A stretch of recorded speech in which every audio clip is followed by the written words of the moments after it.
बोल news headquarter. अस्सलामुअलैकुम। बोल न्यूज हेडक्वार्टर्स में खुशामदीद। मैं हूँ आमना अकरम। मैं हूँ अरबाब जहांगीर। और मैं हूँ युसरा नजम। हेडलाइंस आपने जानी। आज बुलेटिन में आप देख सकेंगे नून लीग का झूठा प्रोपेगेंडा, फैसलाबाद बेताब, सिंध की पुकार इमरान खान, और फ्यूल एडजस्टमेंट में रिलीफ मिलेगा। पाकिस्तान तहरीक इंसाफ का फैसलाबाद में पावर शो। इकबाल स्टेडियम में पंडाल सज गया। हर तरफ पार्टी परचमों की बहार। हब्स ज़दा मौसम के बावजूद खिलाड़ियों की आमद शुरू। इमरान खान कारकुनों का लहू गरमाएंगे।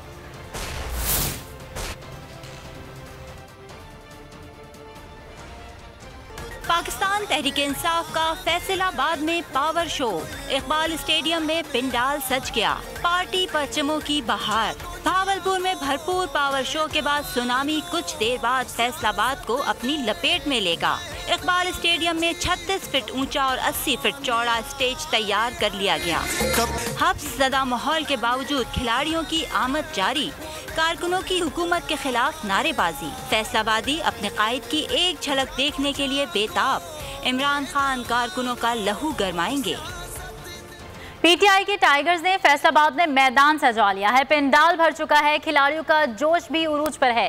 कप्तान को खुशामदीद कहते बच्चे, बुजुर्ग, नौजवान सभी पुरजोश हैं। कप्तान आज लहू गरमाएंगे, साथ ही बड़ा ऐलान भी करेंगे। मजीद आपको भी इस हवाले से आगाह करेंगे। पीटीआई के टाइगर्स ने फैसलाबाद में मैदान सजा लिया है। पंडाल भर चुका है। खिलाड़ियों का जोश व खरोश भी उरूज पर है। बच्चे, बुजुर्ग, नौजवान सभी कारकुनान पुरजोश हैं और जलसागाह भर चुका है। इस हवाले से वहाँ पर क्या सूरत हाल है, कैसा जोश व खरोश कारकुनान का, बताएंगे। हमारे साथ मौजूद है फैसलाबाद से ब्यूरो हेड अवैस सत्तार। जी अवैस, बताइएगा। फैसलाबाद में पाकिस्तान तहरीक इंसाफ ने पंडाल लगाया हुआ है और इस वक्त मैं इकबाल स्टेडियम में मौजूद हूँ। सारा दिन बोल न्यूज़ की ट्रांसमिशन आप लोग देखते रहे। अवाम का जोश और जज्बा भी समी इब्राहिम साहब ने दिखाया हमारे नाजरीन को। इस टाइम जब मेरे पीछे देख सकते हैं कि बड़ी तादाद में जो लोग हैं वो इकबाल स्टेडियम हो चुके हैं। तकरीबन 80% स्टेडियम वैसे ही भर चुका है और अभी भी लोग जो हैं ताहाल यहाँ पर आ रहे हैं और ये सिलसिला मजीद 1 घंटा तक जारी रहेगा, क्योंकि खान साहब भी कुछ देर बाद फैसलाबाद में पहुँचना शुरू हो जाएंगे। मेरे कैमरामैन मोहम्मद शाहिद आपको दिखा रहे हैं कि किस कदर जोश और जज्बा है के अंदर। तादाद बहुत ज़्यादा लोगों की, ख़वातीन इंक्लूजन मुकम्मल तौर पर भर चुका है। स्टेडियम का जो ग्राउंड है ये भर चुका है, जबकि जो स्टेडियम में जो लोगों की बैठने की जगह है साथ वो भी वहाँ पर भी इस टाइम लोग बैठना शुरू हो चुके हैं। लोग आई जा रहे हैं। सिक्योरिटी के बड़े सख्त इंतजाम यहाँ पर किए गए हैं पुलिस की जानिब से, पीटीए के जो कारकुनान हैं, वर्कर्स हैं, उनकी जानिब से। और जो जोश है, जो जज्बा है, ये दीदनी है और ये वो जज्बा है जिसको शिकस्त नहीं दी जा सकती। ये वो जज्बा है जिसको कम नहीं किया जा सकता। हमने देखा है इससे कबल फैसलाबाद में 2 जलसे हुए, लेकिन ऐसा लग रहा है कि जो आज का जलसा है पीटीए का, वो पिछले जो 2 जलसे हैं, जो जुमरा वाला और इससे पहले धोबीगढ़ ग्राउंड वाला, इनको भी मात दे देगा। इस जलसों का जो रिकॉर्ड है वो भी तोड़ देगा, क्योंकि एक तो मौसम बड़ा अच्छा है फैसलाबाद का।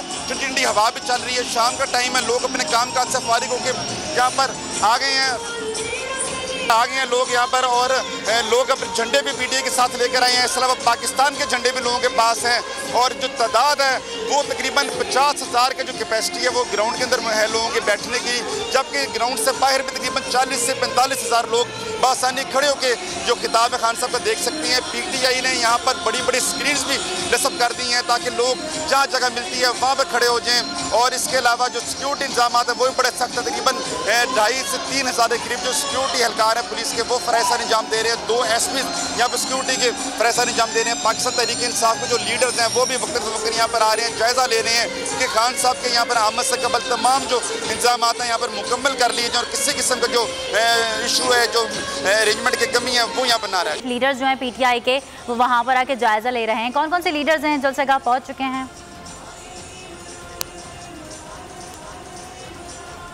यहाँ पर शोर बहुत ज़्यादा है। मुझे आपका सवाल सुनने में ना खासी मुश्किल हो रही है, क्योंकि पाकिस्तान तहरीक इंसाफ के तराने बैकग्राउंड पे लगे हुए हैं, फिर पब्लिक का जो एक नॉइज़ होती है वो बहुत ज़्यादा है। लेकिन मैं आपको जलसागाह की सूरत बताता चलूँ कि ये इकबाल क्रिकेट स्टेडियम है फैसलाबाद का, काफ़ी बड़ी जगह है। ये कैपेसिटी काफ़ी ज़्यादा है यहाँ पर लोगों की, और यहाँ पर कल रात को इन्होंने सिक्योरिटी अरेंजमेंट को चेंज किया। इससे पहले पहाड़ी वाले ग्राउंड में जलसा करना था पीटीआई ने, लेकिन वहाँ पर सिक्योरिटी क्लियरेंस नहीं मिली और इसके बाद अब यहाँ पर किया। यहाँ पर भी खासे अच्छे इंतजाम किए इन्होंने। तकरीबन जो 65% जो स्पेस है इस ग्राउंड की वो मर्दों को दी है, जबकि एक खास हिस्सा जो खवातीन के लिए वो मखसूस किया हुआ, जहाँ पर खवातीन का अलग गेट है ताकि किसी किस्म की जो मिस अरेंजमेंट है वो ना यहाँ पर देखने हैं। मीडिया के लिए अलग इंक्लूजन यहाँ पर बनाया गया है। इसके अलावा पाकिस्तान तहरीक इंसाफ ने ग्राउंड के मुख्तलिफ मुकामात पर स्क्रीन भी नस्ब किए हैं ताकि लोग जो दूर बैठे हैं वो खान साहब को बआसानी यहाँ पर देख सकें, उनको किसी किस्म की प्रॉब्लम ना है। जो स्टेडियम से बाहर भी स्क्रीनें हैं वो भी यहाँ पर लगाई गई हैं। जो रात के वक्त जलसा होना है इसके लिए यहाँ पर लाइटों का भी मुनासिब जो इंतज़ाम है वो किया गया है। यहाँ पर अवाम इंतजामिया की जानिब से अवाम के लिए खासे अच्छे इंतजाम हैं और जो लोगों का जोश है, जो जज्बा है, जो खुशी है, जो अपने खान को देखने के लिए लोग यहाँ पर आए हैं, वो तो उसको तो बताने में मुश्किल हो रही है कि कितना जज्बा है। लोग दूर दराज से हैं, ये सिर्फ फैसलाबाद सिटी के लोग नहीं हैं, फैसलाबाद के इर्द-गिर्द जो तहसीलें हैं वहाँ से लोग हैं, तांदलियावाला से, जड़ावाला से, जुमरा से और दूर दराज के इलाकों से लोग खान साहब को यहाँ पर देखने के लिए आए हैं। जब जो ट्रैफिक का जो इंतजाम है वो भी खासा अच्छा इंतजामिया ने किया है। तकरीबन 700 से जो ट्रैफिक एहलकार हैं वो दूसरे इलाकों से यहाँ बुलाए गए हैं ताकि जो ट्रैफिक है उसको किसी किस्म का प्रॉब्लम ना हो, शहर में जो कैओस की सिचुएशन है वो ना क्रिएट हो। काफ़ी दूर पार्किंग बनाई है लोग, लेकिन फिर भी लोग आ रहे हैं, बच्चे, बड़े, बुजुर्ग, खवातीन, मजदूर अफराद हमने देखे यहाँ पर। समी इब्राहिम साहब ने भी मजदूर अफराद के साथ इंटरव्यू किया, हमने भी दिखाया मजदूर अफराद लोगों को किस तरह लोग जज्बे के साथ आ रहे हैं, जोश के साथ यहाँ पर आ रहे हैं और हर रुकावट को पार करते हुए यहाँ पर आ रहे हैं। और सिर्फ उनका एक ही नारा है कि जो खान साहब का हकीकी आज़ादी का जो बयानी है वो मकबूल हुआ और हम उस हकीकी आज़ादी के लिए यहाँ पर आए हैं, अपने खान को देखने के लिए आए हैं, अपने कप्तान को सुनने के लिए आए हैं और इसीलिए यहाँ पर जितने भी लोग हैं यहाँ पर जमा हैं। जी अभी सत्तार, आपने बहुत डिटेल में हमें बताया इंतजाम से और क्या सिक्योरिटी के इंतजाम हैं उस हवाले से भी, और हम भी देख सकते हैं कि कारकुनान का जमे गफीर इस वक्त जलसा गाह में मौजूद है और कप्तान के इस्तकबाल के लिए बिल्कुल तैयार है। क्या वक्त दिया गया है कप्तान के खिताब का? हमारे साथ वैसे तो वक्त तकरीबन शाम 4 बजे का दिया था, लेकिन सुबह के टाइम कुछ गर्मी थी, धूप थी और फैसलाबाद में जो इतवार का दिन है ये कारोबारी दिन होता है, छुट्टी नहीं होती इतवार को। लोग अब कारोबार से फारिग होकर अपने दुकानें बंद करके झोंक दर झोंक अब जलसा गाह की तरफ आ रहे हैं। मैं कैमरामैन शायद तो कहता हूँ जरा गेट की तरफ थोड़ा कैमरा पैन करें, दिखाएंगे किस तरह बड़ी तादाद लोगों की आ रही है। और यहाँ पर जो सिक्योरिटी इंतजाम है वो ये है कि 3000 कायम किए गए हैं इंतजामिया की जानिब से। 3000 को सिक्योरिटी चेकिंग के बाद यहाँ पर किसी भी शख्स को आने की इजाज़त दी जा रही है पंडाल के अंदर और लोग यहाँ पर बड़े जोशो खरोश से आ रहे हैं। हालांकि पार्किंग भी काफ़ी दूर बनाई गई है आवाम के लिए, लेकिन फिर भी लोग कहते हैं कि हमने हर रुकावट को दूर कर देना है, हमने हर जो हर्डल है उसको।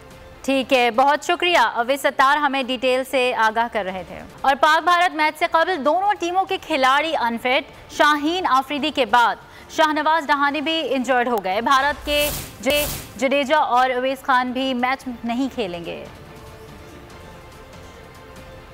भारत टाकरा मैच से कबल दोनों टीमों को बड़ा झटका लग गया। पाकिस्तानी फास्ट बॉलर शाहनवाज थानी साइड स्ट्रेन इंजरी के बायस मैच नहीं खेलेंगे। कौमी fast bowler Mohammad Wasim junior भी साइड स्ट्रेन इंजरी के बायस T20 एशिया कप से बाहर हो गए हैं।